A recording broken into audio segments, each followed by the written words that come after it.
நம்ம இப்போ பிரியாணி பண்ணுறதுக்கு அடுப்பில் வந்து பாத்திரத்தை வச்சுட்டு கொஞ்சம் எண்ணெய் ஊற்றிருக்கோம். அதில் வந்து கொஞ்சம் பட்டை, கொஞ்சம் பிரியாணி இலை, கொஞ்சம் கிராம்பு, ஒரு அன்னாசி மொக்கு, கொஞ்சம் ஏலக்காய் வந்து சேர்த்துக்கலாம். நம்ம வந்து இன்னும் கொஞ்சம் வந்து பவுடராகவும் அரைச்சி வச்சுருக்கோம். நம்ம வந்து பவுடராகவும் இதே தான் சேர்த்துக்கலாம்.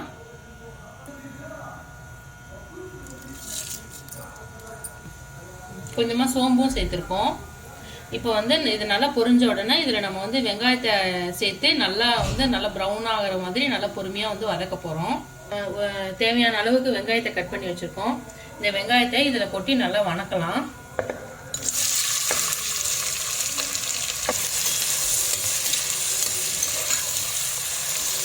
வந்து கல்லுப்பு வந்து சேர்த்துக்கிறோம். இப்போவே சேர்த்தோம்னா நல்லா வெங்காயம் வந்து நல்லா வதங்கிறதுக்கு வந்து யூஸ் ஆகும். கப்பில் 3 கப் அரிசி எடுத்திருக்கோம். அதுக்கு நம்ம வந்து இவ்வளோ பூண்டும் இவ்வளோ இஞ்சியும் எடுத்திருக்கோம். சரியாக இருக்கும். இது நம்ம வந்து பேஸ்ட் பண்ணிக்கலாம். இதில் வந்து சிக்கனையும் வந்து நல்லா கழுவிட்டு கொஞ்சம் மஞ்சளும் கொஞ்சம் கல்லுப்பும் போட்டு ஒரு 10 நிமிஷம் போல் ஊற வச்சு இதையும் அப்புறமா கழுவி எடுத்துக்கலாம். பிசைஞ்சு வச்சுருங்க.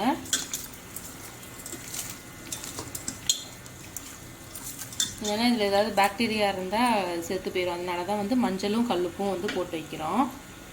இன்னும் கொஞ்சம் நல்லா பிசைஞ்சு ஒரு 10 நிமிஷம் போல் ஊறட்டும். இது வெங்காயம் நல்லா வதங்கிருச்சு. இப்போ நம்ம வந்து சின்னதாக கட் பண்ணி வச்சுருக்கிற தக்காளி வந்து சேர்த்துக்க போகிறோம். 3 தக்காளி நம்ம வந்து பெரிய சைஸ் தக்காளி வந்து இதில் சேர்த்துருக்கோம். இதையும் நல்லா வந்து வதக்கிக்கலாம். மூடி போட்டு வேக வச்சுக்கோங்க. நம்ம அதுக்கு தேவையான அளவுக்கு புதினா வந்து ஒரு 2 கை அளவும், கொத்தமல்லி சும்மா கொஞ்சமாக வந்து வாசத்துக்காக வச்சுருக்கோம். புதினா வந்து கொஞ்சம் நிறைய போட்டால் நல்லாயிருக்கும். பிரியாணி வந்து ரொம்ப டேஸ்ட்டாக இருக்கும். அலசிட்டு கட் பண்ணி எடுத்து வச்சுருக்கோம். தக்காளி நமக்கு இந்த அளவுக்கு வதங்கிடுச்சு. இப்போ நம்ம அரைச்சி வச்சுருக்கிற இஞ்சி பூண்டு பேஸ்ட் வந்து இது கூட சேர்த்து நல்லா வாசனை போகிற அளவுக்கு வந்து வதக்கிக்கலாம். நல்லா இஞ்சி பூண்டு ஸ்மெல் போகிற அளவுக்கு நல்லா வதக்கிக்கலாம். இது ஒரு 2 நிமிஷம் வதங்கினதுக்கு அப்புறமா நம்ம வந்து இதில் வந்து மிளகாத்தூள் வந்து சேர்த்துக்கலாம். பச்சை மிளகாவும் முன்னாடியே சேர்த்துக்கலாம். அங்கே பசங்க இருக்கிறதுனால நாங்கள் வந்து பச்சை மிளகாவை கம்மி பண்ணிவிட்டு மிளகாத்தூள் வந்து கம்மியாக சேர்த்துக்கிறோம். கிட்ஸ் இருக்கிறதுனால கம்மியாக வந்து சேர்த்துக்கிறோம். 1 ஸ்பூன் மிளகாத்தூள் வந்து அவ்வளோதான். வந்து இதில் கழுவி வச்சுருக்க சிக்கனை வந்து நம்ம இஞ்சி பூண்டெல்லாம் ஆட் பண்ணதுக்கு அப்புறமா இதில் நம்ம சேர்த்துக்கலாம். இது கூடவே நம்ம வந்து புதினாவும் சேர்த்துக்கலாம். புதினா கொத்தமல்லி இப்போ சேர்த்துக்கலாம். கொஞ்சம் தயிரும் இது கூட சேர்த்துக்கலாம்.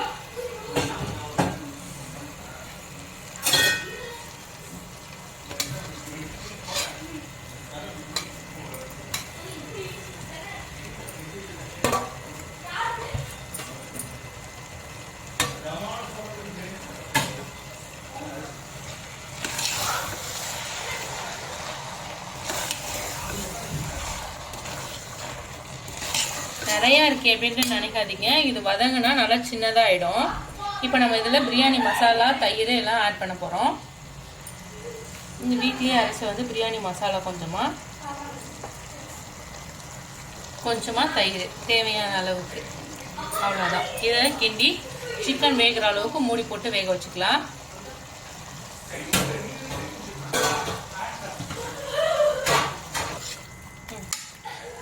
நம்ம கலந்துட்டோம்.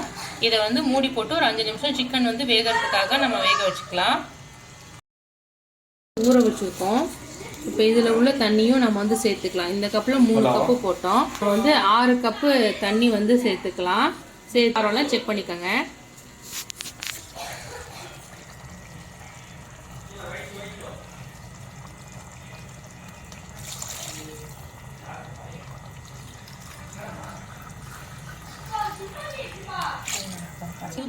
ஊற்றிட்டு இப்போ நம்ம வந்து மூடி போட்டு இது கொதிக்கிற வரைக்கும் நம்ம வெயிட் பண்ணலாம்.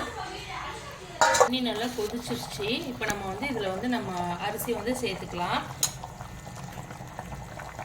அரிசி சேர்த்துட்டு கொஞ்சம் வேகட்டும். அதுக்கப்புறமா நம்ம வந்து தம்மில் போட்டுக்கலாம். ஒரு 40-50% வெந்ததுக்கு அப்புறமா நம்ம அடியில் ஏதாவது தோசைக்கல்லை வச்சு தம் போட்டு ஒரு 20 நிமிஷம் வச்சு எடுத்துக்கலாம். அவ்வளோதான், பிரியாணி ரெடி.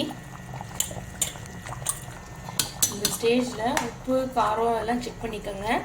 அப்போ நம்ம அரிசி போட்டோம்னா 1 ஸ்பூன் வந்து நெய் சேர்த்துக்கோங்க. நெய் சேர்த்துட்டா ரொம்ப நல்லாயிருக்கும்.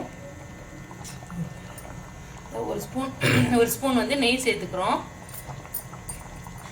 அவ்வளோதான். இதை ஒரு 5 நிமிஷம் வந்து நல்லா மூடி போட்டு ஒரு பிரியாணி இது 40% வேகிற அளவுக்கு, அரிசி வேகிற அளவுக்கு வெயிட் பண்ணிவிட்டு அப்புறமா கீழே நம்ம தம் போட்டுக்கலாம்.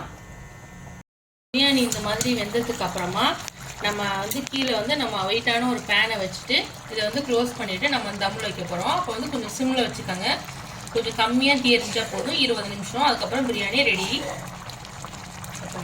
இப்போ இதை நம்ம வந்து க்ளோஸ் பண்ணிவிட்டு அடுப்பை கம்மியாக வச்சுட்டு இது மேலே வந்து நம்ம ஒரு வெயிட் வைக்க போகிறோம்.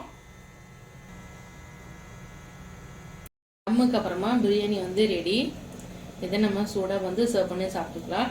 நான் இதில் வந்து காரம் கம்மியாக போட்டிருக்கேன். நீங்கள் உங்களுக்கு தேவையான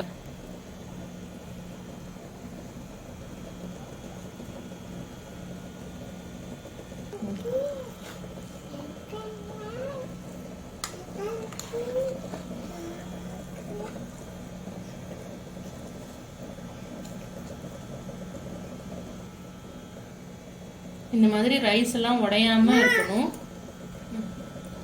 நல்லா வந்து இப்போ சூட்லேயே வந்து கிண்டக்கூடாது. இப்போ வந்து லைட்டாக வேணும்னா நெய் வந்து மேலே போட்டிங்கன்னா நல்லா வாசமாக இருக்கும். இந்த மாதிரி நல்லா நமக்கு வந்து சிக்கன் பிரியாணி வந்து கிடைச்சிருக்கு. நீங்களும் உங்கள் வீட்டில் ட்ரை பண்ணி பார்த்துட்டு எப்படி இருக்குன்னு கமெண்ட் பண்ணுங்கள். வீடியோ பார்த்ததுக்கு ரொம்ப நன்றி. தேங்க்ஸ் ஃபார் வாட்சிங்.